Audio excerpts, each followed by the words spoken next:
think, Lance? It's an amazing machine.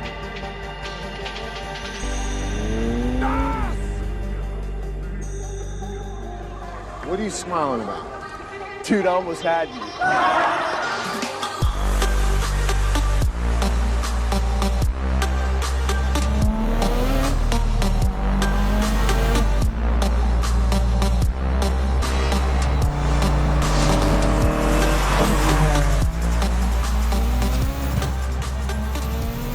You work for Harry, right?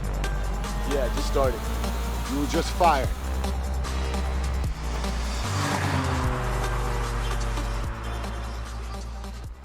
Back in 2001, The Fast and the Furious was released. It may not have seemed like that big of a deal at the time, but here almost 20 years later, the cult following for this franchise of movies is bigger than it's ever been.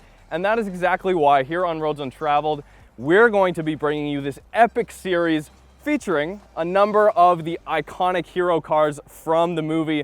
This is, of course, Brian O'Connor's Eclipse from the first few scenes of that first movie. Unfortunately, thanks to Johnny Tran, the car kind of died a painful death, but it's here in front of us now, so let's hop in and go for a drive.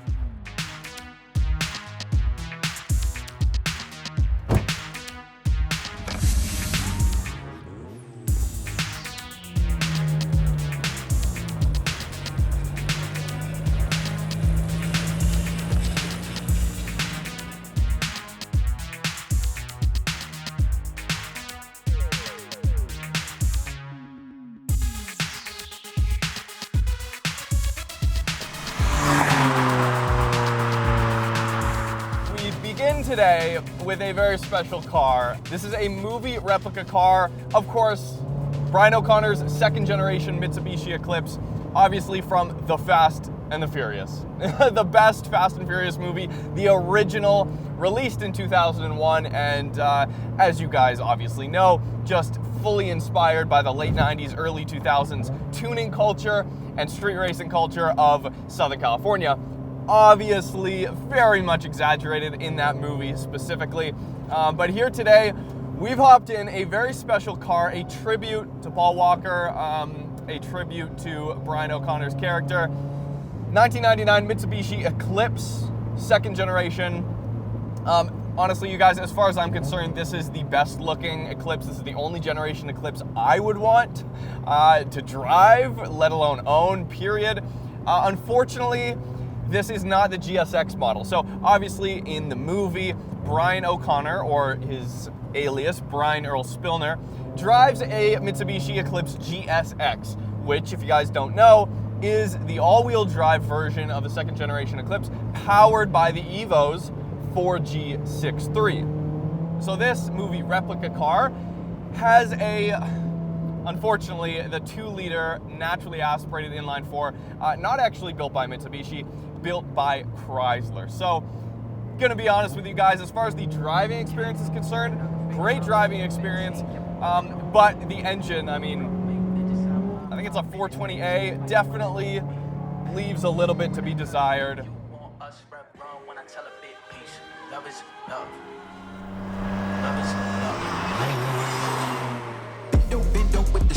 I need NOS. I need one of these. One of the big ones. Actually, let's make it two. Mary, I need her by tonight.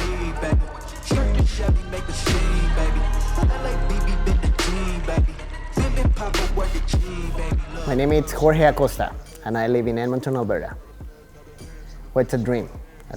Since the movie came out, my dream was the green Eclipse, so I built one 3 years ago, and that's it. Everything started from there. Because I was living in Mexico when the movie came out, and they didn't sell those cars in Mexico. So I came to Canada, and that was one of my goals in Canada, to have an Eclipse or a Supra. Like, I didn't know that there was like a whole world of replica builders, and I got into that thanks to Craig Lieberman, the guy who built the cars for the first movie, and Dom Dub, the guy from Montreal. And then I start realizing that, oh, this guy has 3 replicas, this guy has 4 chrome cars from Germany, they have like 5 hero cars, and everything started from there. Like, I didn't want to have like the largest Fast and Furious car collection in the world on purpose, right?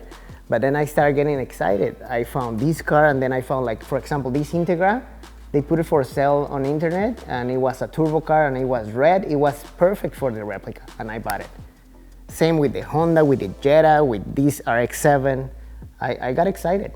I started bringing a lot of cars from Japan to flip them and make money to buy my replicas and build my replicas. So I sold like 10 Supras in the past 5 years. Yeah.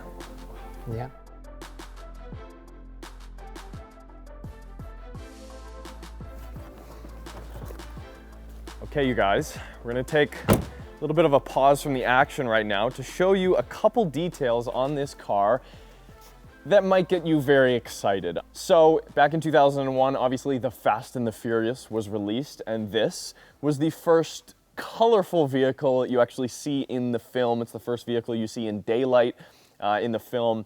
And this front bumper is straight off of the actual hero car from that movie.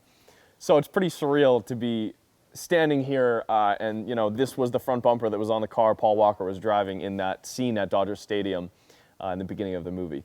And then the wheels here, another cool tidbit, these wheels are from the stunt car. So it's really cool that, yeah, you know, Dom built this car as a replica car, but it's actually incorporated 2 very distinct pieces from the car from the movie, which is just ridiculous. And with that, I'm gonna segue into a product shout out, obviously, because if you guys haven't been to roadsuntraveled.com, you might be interested in these woven, embroidered jet tags we have. Here's a 4G63, for example. This is one of our new designs, 2JZ GTE. And then these actually literally just dropped on the site. We haven't even really announced them yet, but they're here now. We've got new forged and regular carbon fiber R32, 33, 34, RX-7. There's an Evo one. We have so many. So yeah, as an example, we can show you all the carbon fiber tags we have and all of the engine code jet tags we have. There's like 50 designs. So the link is in the description. Check them out, but let's get back on the road and go for a drive. You know what to do with all these.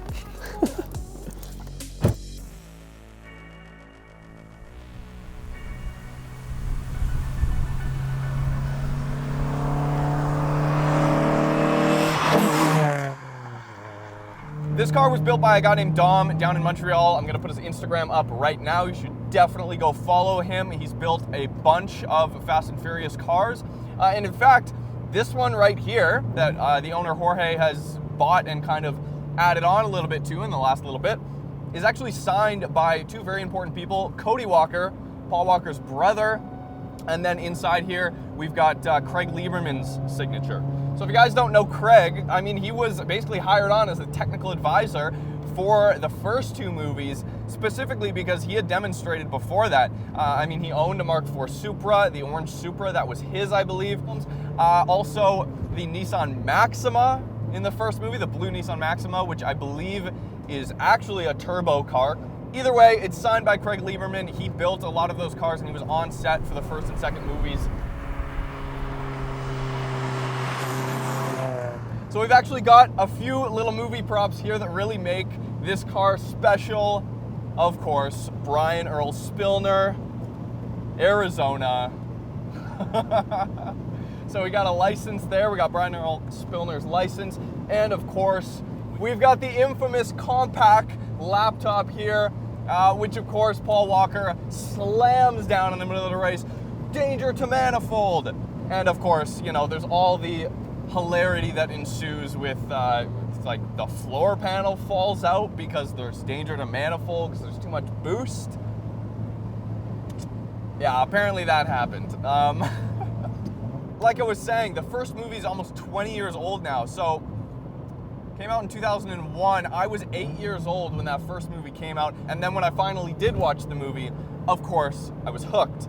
And even though I didn't really find myself completely attached to this car specifically, it's really cool to see, even here in Canada, in the middle of nowhere, in Edmonton, in the outskirts of Edmonton to find a group of people who are so passionate about these movies, so passionate about these cars and what the franchise actually stood for in the first few movies, and really kind of just reminiscing on those carefree times, you know, before cell phones were really popularized, before the internet kind of took over. I think the first movie really represents the analog era within the Fast and the Furious kind of world so well, and the cars are just so ridiculous. This one included, obviously, roof scoop.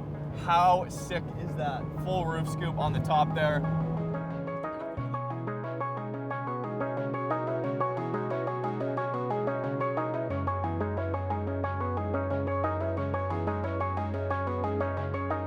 And what else? Well, he has John Lapid, and he just passed away yesterday. He's the one who rented the car, the Eclipse, to Universal Studios for the movie. He just passed away, like I said, yesterday. And he gave the original gas cap from the hero car to Dominic, and he gave it to me when I bought the car. But I won't never put it on the car because it's really easy to take, and they'll steal it. And like Craig Lieberman is a really cool guy. He replied right away. He gave me some tips, and yeah, everything started from there. And then I contacted Dom, and after I went to Montreal to pick up this car because they put it for sale on internet, is when we meet up in person, and then we talk about his Eclipse.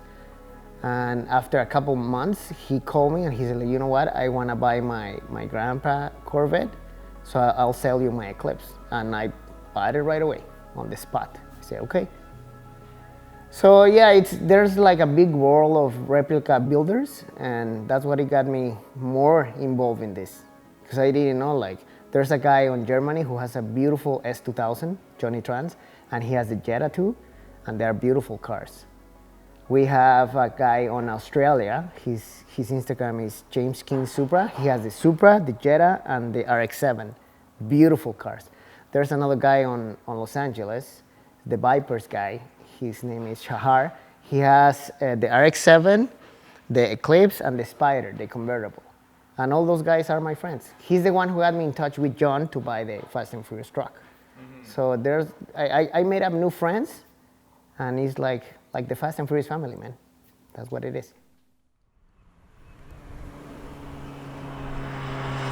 We filmed Brian O'Connor's a replica of the Too Fast, Too Furious R34, and kind of like that car, this Eclipse was really only in, you know, a very short period of that first movie. And then, of course, if Johnny Tran hadn't come along and just blown this thing to smithereens and his cousin Lance in those goddamn snakeskin pants, then maybe the Eclipse would have gone on to become the hero car instead of the orange Supra in the lore of the Fast and the Furious, but it didn't.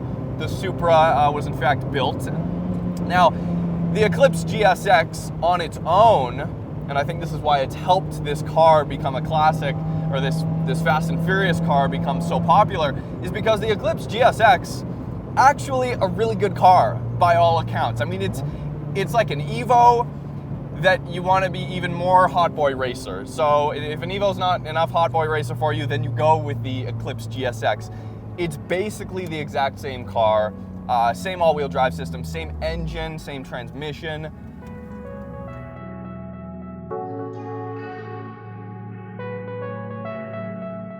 I think it's bigger now. Like, even that the movies are changing, like as the first movie, right? And they were talking about racing and all the stuff, and now they're kill people, they fly, and they're going to space and stupid stuff. I think it is getting more people involved into the car community. And I love that. I have little kids that they know Paul Walker and stuff like that. So that's really nice. Well, after, like I said before, after I meet up with Dominic Dubril from Montreal, and I told him I was building the S2000, he's like, you know what, you should bring it to Race Wars on Montreal, Race Wars 2019. And he told me, Chad Lidberg's gonna be here. He'll sign your car. So I hurry up, I finished the car and I put it on a trailer and I flew there. And it was really cool. We even recreate the scene from the race. I was driving the S2000 and Dominic was driving his car, and Chad was filming the race. And it was a really exciting moment, man. He signed the car, I got pictures with him, and I was so happy, I couldn't believe it. One of my favorite guys from the first movie. It's really sad that he died in the movie, but, well, we don't even know if he died or not, right? That's what it happens to Han. So I don't know if he's gonna come back ever, but yeah, it was a really good moment. Well, I want to thank all my people, all the people from the replica groups that I have met up all over the world, that they really helped me out to build my replicas correctly, and they helped me with parts and all that stuff. And the guys who helped me out to do the grabs and the paint jobs. But the most important people that I want to thank is my family, because, you know, they really support me on my hobby, and they say, you know what, if it's your hobby, go for it. And my wife, because she allows me to spend all this money on the cars, so. Yeah, and thank you guys too for coming and show the world my collection. Steering's actually really good, even this base GS model now. The power steering's having a little bit of an issue, so we're kind of experiencing this car without power steering, but one of my favorite details on this car, you guys, if you haven't seen the first movie or watched videos online of like movie mistakes or movie bloopers, you might notice that a few of the cars in that first movie have fake rear calipers or fake rear rotors with no calipers. So on this car, it's so funny. This is probably my favorite part of the entire car, are those floating fake rotors in the back, like purposely to the spec of the fake movie rotors that were actually in the movie. So funny. I could not stop laughing. It cracked me up when I saw that.